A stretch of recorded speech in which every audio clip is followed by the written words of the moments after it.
අපි සියලු දෙනා ශබ්ද නගල සාදුනාදයක් පවත්වමු. නැවත ශබ්ද නගල සාදුනාදයක් පවත්වමු. නැවත ශබ්ද නගල සාදුනාදයක් පවත්වමු. අපි සුපටිපන්න ගුණ සජ්ජායනා කරමු.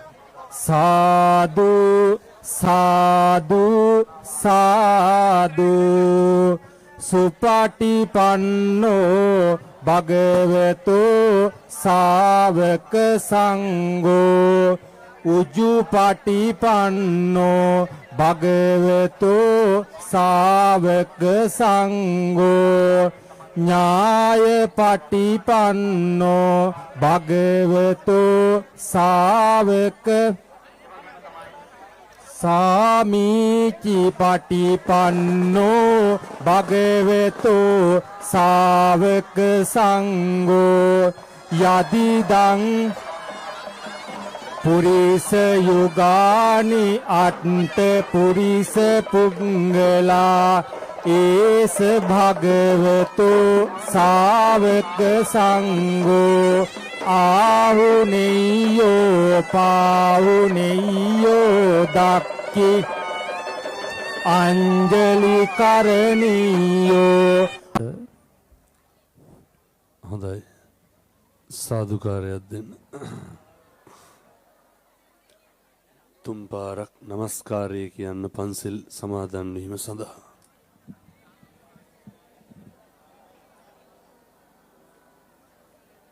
නමෝ තස්ස භගවතු අරහතු සම්මා සම්බුද්දස්ස.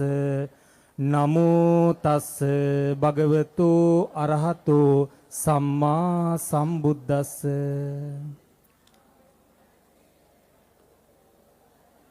සම්මා බුද්ධං සරණං ගච්ඡාමි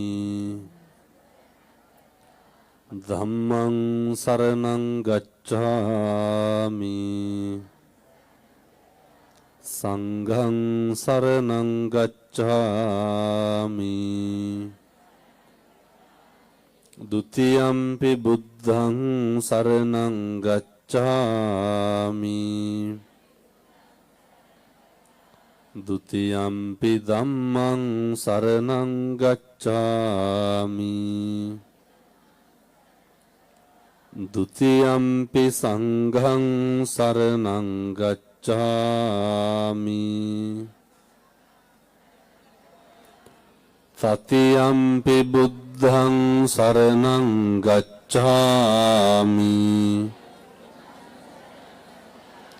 တတိယံ පි ධම්මං සරණං ගච්ඡාමි တတိယံ පි සංඝං සරණං ගච්ඡාමි สรณากมนังสัมปุณังปานาติปาตาเวรมณีสิกขาปดังสมาธิยามิอดินนาดานาเวรมณีสิกขาปดังසමාදියාමි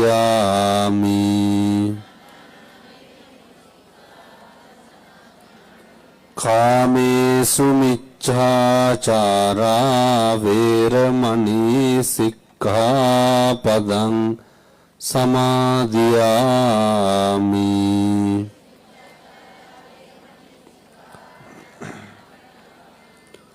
මුසාවාදා වේරමණී සික්ඛාපදං සමාදියාමි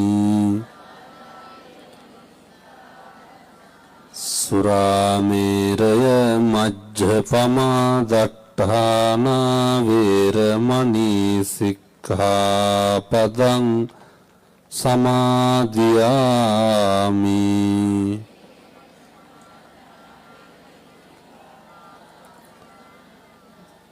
තිසරණේන සද්ධින් පංචශීලං ධම්මං සාදුකං සුරක්ඛිතං කତ୍වා අප්පමාදේන සම්පාදේ තබ්බං. හොඳයි නිශ්ශබ්ද වෙන්න. නමෝ තස්ස භගවතු අරහතෝ සම්මා සම්බුද්දස්ස.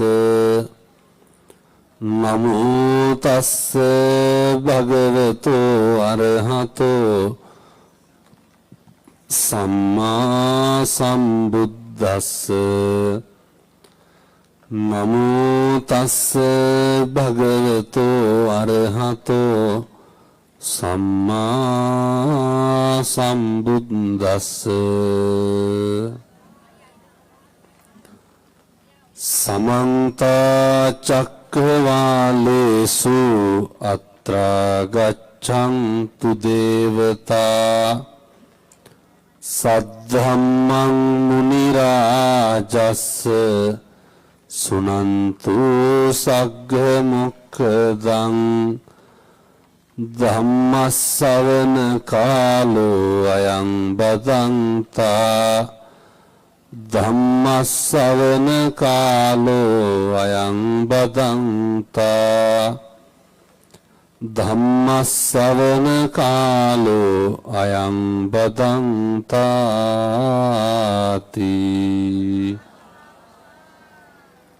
සබ්බපාපස්ස අකරණං කුසලස්ස උපසම්පදා සචිත්ත පරියෝදපනං ඒතං බුද්ධාන ශාසනං තීති. ඉතින් ඔය මේ ළඟපාතේ ඉන්න උදවිය නම් ගැටලුවක් නැහැ. ඔය ගස් යට එහෙම ඉන්නකොට බලාගෙනනේ.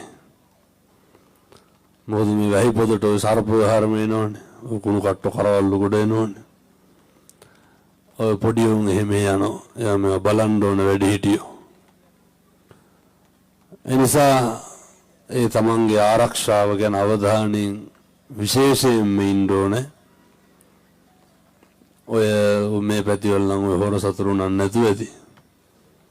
නෑ සොට්ටක දෙනවා අනිත් පැතිවල. ඔය සෑහෙන්න ෆෝන් පර්ස් නැති වෙලා තියෙනවා. ඒ හින්දා හරි පරිස්සමට ඔය වයසක අම්මා තාත්තා ගැන බලන්න ඕනේ.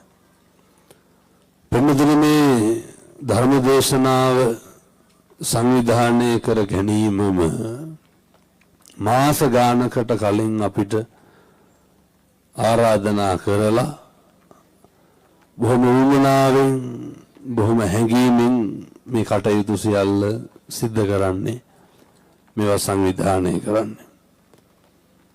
දැන් මේ බණ අහන්න ආපු අම්මලා තාත්තලා හිතන්න ඕන කාරණයක් තියෙනවා, පිළිගන්න ඕන කාරණයක් තියෙනවා. පෙන්නතුනි මේ ධර්ම දේශනාව මම මේ කියන හැම එකක්ම ඉතින් හෙට ඉඳන් පටන් ගන්න ඕන. හොඳ එහෙම නැත්නම් ඔය හිටගෙන ඉන්න එකේ තේරුමක් නැහැ. ඔය මඩේ ඉන්න එකේ තේරුමක් තියෙන්නත් එපා. මේවා හෙට ඉඳන් කරන්න බැරි නම් ඔය දුක විඳින එකේ තේරුමක් නැහැ. බොහොම කරුණාවෙන් බොහොම ඕනෑකමින් වැඩි ඒ අපේ පින්නතුන් මේවා නිසියාකාරව පිළිපදී කියන විශ්වාසයෙන් මෙලෙස හැසිරෙයි කියන උමනාවේ. මොකද පින්නතුනි මේ කාල වකවානුව තුල මම මේ ධර්ම දේශනාවට මේ පුළුවන්කම තිබ්බනම් වෙන හාමුදුරු කෙනෙක් යවන්න හිටියේනේ. මොකද මම ඩුබායි ධර්ම දේශනාව වලට වඩා ඊයේ ලංකාවට වැඩි. එතකොට අසනීපකම් තිබ්බත් නමුත් මේ බොහෝම උමනාවෙන් කැමැත්තෙන් වැඩම කරපු එකේ බුදුරු උගන්වන පළවෙනි කාරණය තමයි පින්නතුනේ ප්‍රමුඛ කාරණය. ඔය අහලත් ඇති මං හිතන්නේ සබ්බපාපස්ස අකරණ බුදුරු දේශනා කරනවා පින්නතුනේ සියලු පව් නොකළ යුතුය. සියලු පව් නොකර ඉන්න පුළුවන් එකම ආත්ම භාවය මොකද්ද? මනුෂ්‍යාත් භාවය. ඊට පස්සේ බුදුරු දේශනා කරනවා මේ කුසලස්ස උපසම්පදා සියලු කුසල් වැඩි දියුණු කළ යුතුය. පින්නතුනි සෑම කුසලයක්ම වැඩි දියුණු කරන්න පුළුවන් ආත්ම භාවය මොකද්ද? මනුෂ්‍යාත් භාවය.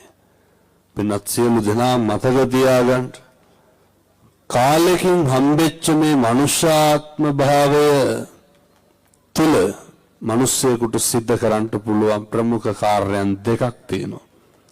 පළවෙනි එක දැන් මේ අම්මලා තාත්තලා හිතාගෙන ඉන්නේ ඔය එම සදාකල් ලැස්පේනවා කියලාද?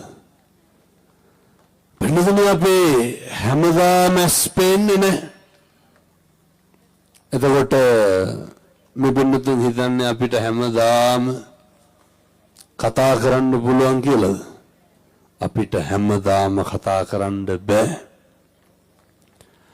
ස්පේන් එක කතා කරන එක මේක කරන්න පුළුවන් බොහොම පොඩි කාලයයි. ස්පේන් එකයි කතා කරන එකයි මත තමයි පින්නතුනි අර කුසල් කරනවද අකුසල් කරනවද කියන එක සෑහෙන්න තීරණය වෙන්නේ. මේ ඉන්ද්‍රියන් නඩත්තු කරන්න ඉන්ද්‍රියන් ඔය විදිහටම තියාගන්න පුළුවන් ඉන්නේ බොහොම පුංචි කාලයයි. එතකොට ඔය ඉන්ද්‍රියන් එක්ක තමයි අපිට බලන්න වෙන්නේ පව් වෙනවද පින් වෙනවද කියලා. පළවෙනි කාරණය තමයි අපේ ප්‍රමුඛ ඉන්ද්‍රියක්නේ පින්නතුනි අපේ කට කියන එක. ඔයත් හෙට ඉඳන් පුළුවන් තරම් උත්සාහ කරන්න කට පරිස්සම් කරගෙන ජීවත් වෙන්න. මේක හරි සරලයි පින්නතුනි මේක එහෙම ලොකු මැජික් එකක් එහෙම නෑ. පුළුවන් තරම් ජීවිතේ උත්සාහ කරන්න මේ කට පරිස්සම් කරගෙන ඉන්න. ඔය මේ පැත්තේ බොනවද නැහැ? නෑ සාතිකම දන්නේ නැති වෙදි. එහෙනම් මෙහෙ හොඳයි. නෑ පින්නතුනි බොහෝ පැතිවල කසිප්පු හර්මිය තියෙනවා ඒකයි. මෙහෙ හොඳයි. ඔය ගෙවල් දොරවල් වල ගත්තහම ඔයත් අතින් වැඩිපුරම පව් පිරෙන්නේ මොකෙන්ද? මේ කටින් නෙමෙයිද? ගෙවල් වල ඉන්නකොට වැඩිපුරම දැන්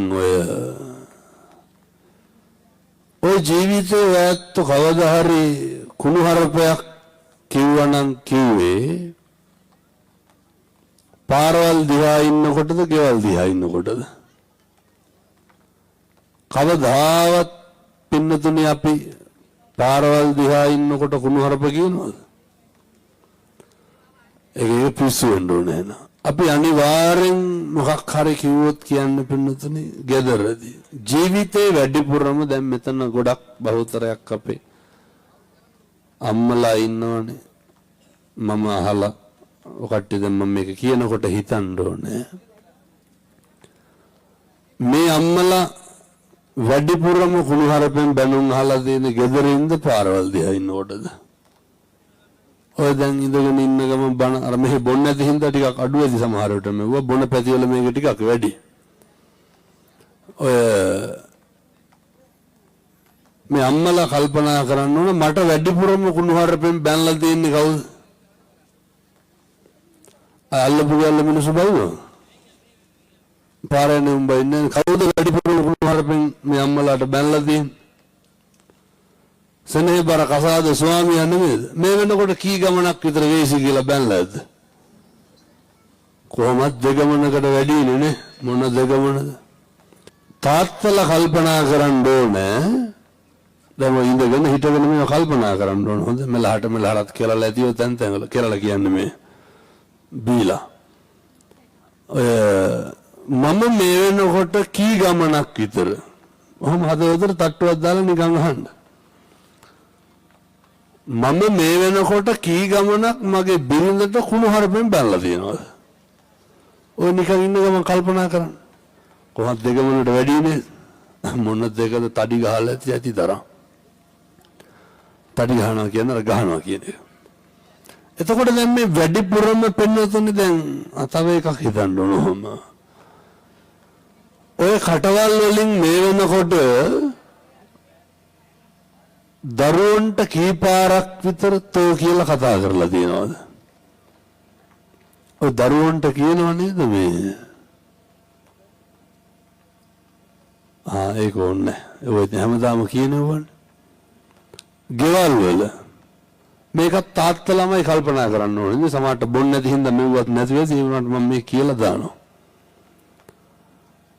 අපේ තාත්තලා කී ගමනක් දරුවෝ ඉස්සරහ බිරිඳට කුණු හarpෙන් බැලලා තියෙනවද? නිකන් ඉන්නක මම කල්පනා කරන්න බලන්න.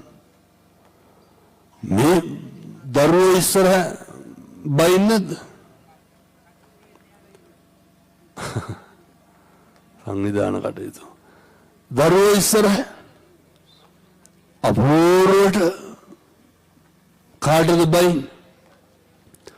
තමන්ගේ බිරිඳට දරුවන්ගේ අම්මට මේ ඇති හැටි කුණු හarpෙන් බයිනවා මේ තාත්තලා දරුවෝ ඉස්සරහ. පින්නතුනේ කවදාවත් මේකේ වෛරය කියන එක නැති වෙන්නේ නැහැ මේ ගෙවල් වලින්. වෛරය කියන එක නැති කරනකම් අපිට බෑ ඔය නිවන් දකින්න වැඩේ කරන්න. එකටම පුරුදු වෙන්න ඕනේ මේ ගෙවල් වල පව් වැඩ නොකර ඉන්න. මොනවාද ගෙවල් වල කරන පව් වැඩ? අම්මා තාත්තා අතර ලොකු බැඳීමක් තියෙන්න ඕන එකටම. ඊට පස්සේ දරුවෝයිද මව්පියෝයි අතර හොඳ බැඳීමක් තියෙන්න ඕන. පින්නතුනි මේ දෙගොල්ලෝ අතර සම්බන්ධය ශිෂ්ට විදිහට නඩත්තු කරන්න පුළුවන් නම් ඔයත් හිතනවාද මේකේ කවදාවත් අකුසලයක් සිද්ධ වෙයි කියලා?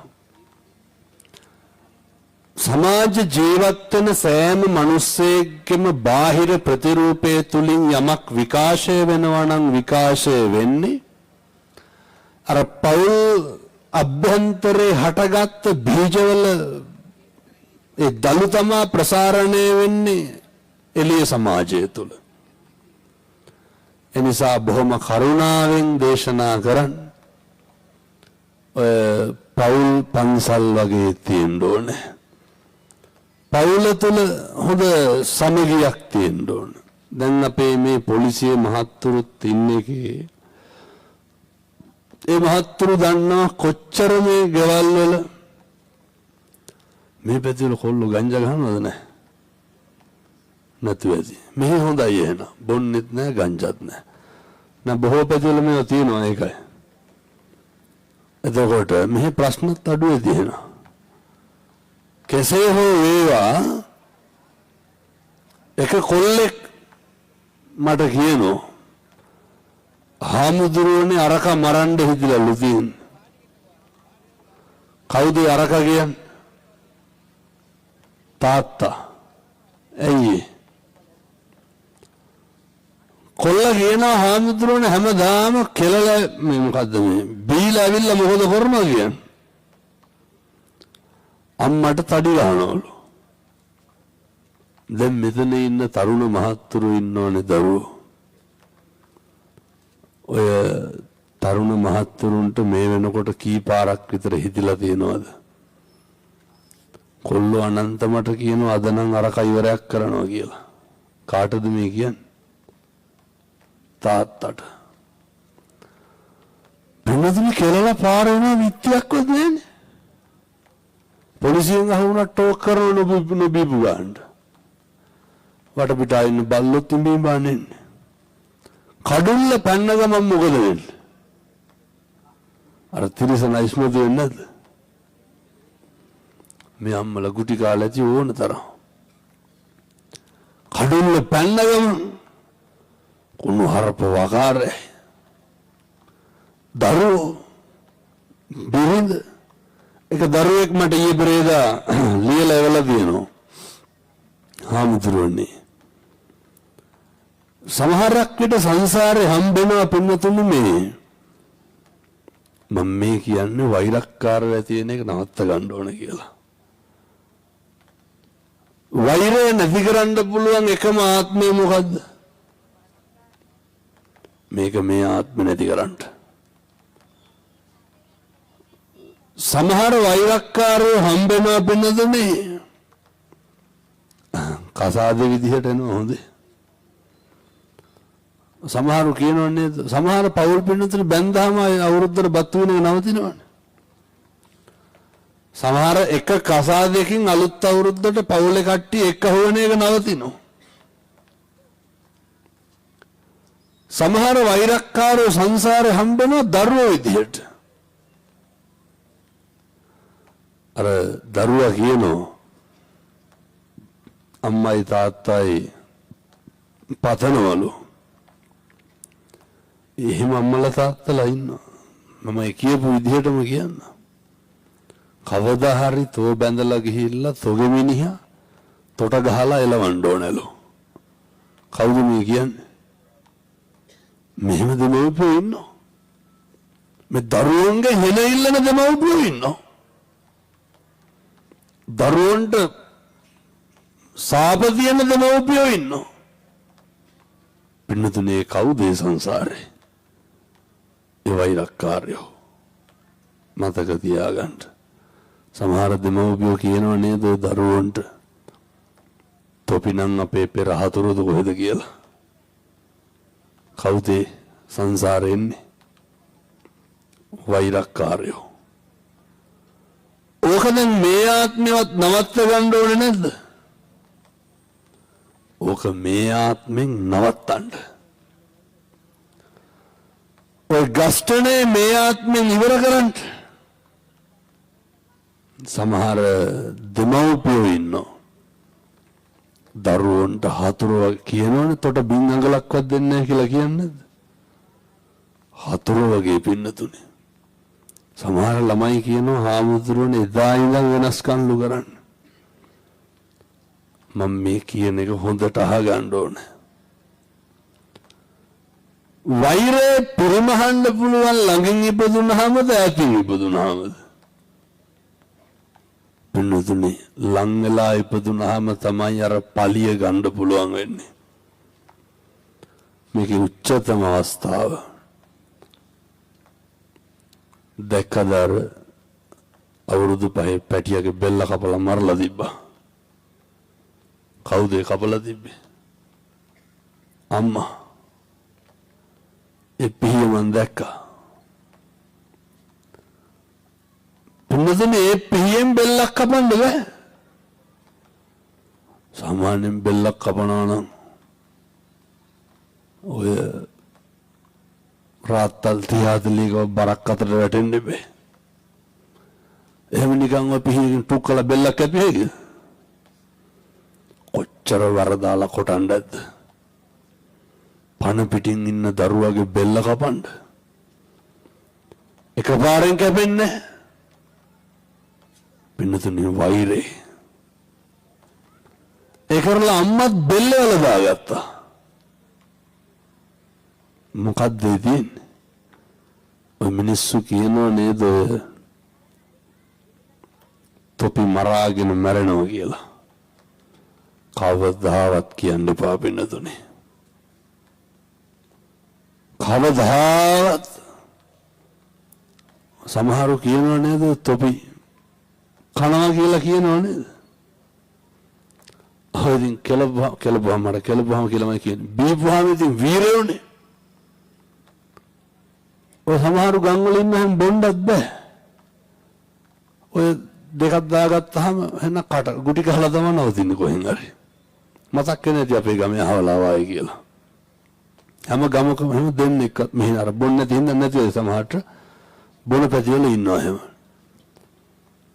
ඔය පින්නතුනේ මේ මතක තියාගන්න. කියන හැම වචනයකටම මොකද වෙන්නේ? වගේ කියන්න වෙනවා. මතකදර සමහර බැල්ලිය පැටව ගහපුවා ගහපු ගමන් පැටියව කන්නද? සමහර බැලලිය ගහපු ගමන් පැටියව කන ඔළුව කන අපින්නදුනේ. මොකද්ද ඉතින්? සංසාරේ වෛරේ. සමහර අම්මලා දරුවා හම්බෙච්ච ගමන් ඇදලා විසිකන්නේ නැද්ද ටොයිලට් පෝච්චි වලට පවුදස වෙලක විසිකලා ඉඳලා අහුනේ පෙද්දෙච්ච ගමන් අල්ලා විසිකනවා මොකද්ද පිට වෙන්නේ වෛරය මතක තියාගන්න දැන් මේ වෛරය පින්නතුණු වැඩිපුරම ඇති වෙන්නේ කොහොමද ඕනම කෙනෙක් තුල දැන් අපි ඕකෝන්නන්ද යන ගමන් බැලි හැකි වෛරය ඇති වෙන්න මූලික බලපාන කාරණයක් තමයි වචනය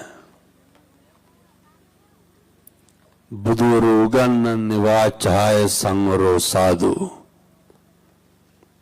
වචනේ සංවර වෙන්න ඕනේ කාට හරි කේන්ද්‍රයන් පින්නසනේ තෝ කියලා කතා කරනකොටද ඔයා කියලා කතා කරනකොටද මම දැක්ක මේකට පහුදවසල කවුරු හරි මොන හරි කියලා තිබ්බා ඒකට කමන්නේ යන ගමන් කියාගෙන යන්නකො තාතෝ කියලා බයින්නෝ කාට හරි මොකද වෙන්නේ එතකොට වෛරය ඇවිස්සෙන්නේ නැද්ද ගෙවල් වල අපි වැඩිපුරම කතා කරන්නේ තාතෝ කියලා නෙමෙයි කට හැරියොත් තෝ කියලානේ කියන්නේ නැද්ද දැන් ඔය අම්මලා අහනවනේ තාත්තලාගෙන් කෑවද නැද්ද කියලා අනිත් පැත්තට උත්තර අහන්නේ නැද්ද තෝ දැක්කේ නැද්ද මං කෑවද නැද්ද කියලා අහන්නේ නැද්ද කටවල් වල තියෙන්නේ මොනවාද දරුවන්ට කියනේවා තොපිට කෙරුවා වැඩිලු තොපිට සැප වැඩිලුනේ තොපි හදුවට වඩා හොඳලු නිකන් හිටියන ඔහොම කියන්නේ නැද්ද තොපි මහා කරුණලු දරුවන්ට කියන්නේ මෙන්න මේවත් එක්ක තමයි මිනිස්සුන්ගේ අප්‍රසාදේ වෛරය හටගන්නේ ඒ ඇති වෙච්ච වෛරය පින්නතුනේ කවදා හරි සංසාරේ පිරිමහනවා ඒක මතක තියාගන්න ඒ නිසා කිසි කෙනෙකුගේ හිතක් රිදෙන්න තෝ කියලාවත් කතා කරන්න එපා මඩ ගොඩ එතකොට හෙට ඉඳලා මෙවයි ඉතින් කරන්න ඕන හොඳේ ගෙවල් අහගෙන හිටියා වගේ නෙමෙයි හිතක් රිදෙන්න බිරිඳට දරුවන්ට ඉස්සරලම පුරුදු වෙන්න ඔය සමහරක් අම්මලා ඉන්නවා ගංගාවල් වල පුදුම කුණහරප පැලිල්ලන්නේ බලන්නේ ඒ කියන්නේ උදේ දරුවන්ට කතා කරන්නේ කුණහරපේ ඔය මේ පැත්තේ හරක් ඉන්නවද හරක් බඳින්න එහෙම ගියුවාම පින්නොතනි බලන්නකො හරක් ටිකක් කඩාගෙන දුවනවා නම් මොකද කරන්නේ අර අල්ල ගන්න බැරි වුණා කියලා අම්මුත් ඉත්ත කුණු හරපෙන් බයිනවනේ ඒ කුණු හරප නැතුව වෙන කියන්න ඕන දැන් ඔය මොනවා වුණත් මිනිස්සුන්ගේ හිත රිදෙන්නේ වචන වලින් පින්නතුනේ මේ වචන හරි ආයුධ වාගේ එනිසා හොඳට මතක තියාගන්න වාචාය සංවරෝ සාදු වචනේ සංවරකම තියාගන්න වචනකින්වත් කිසි කෙනෙකුගේ හිතක් නම් රිද්දන්න එපා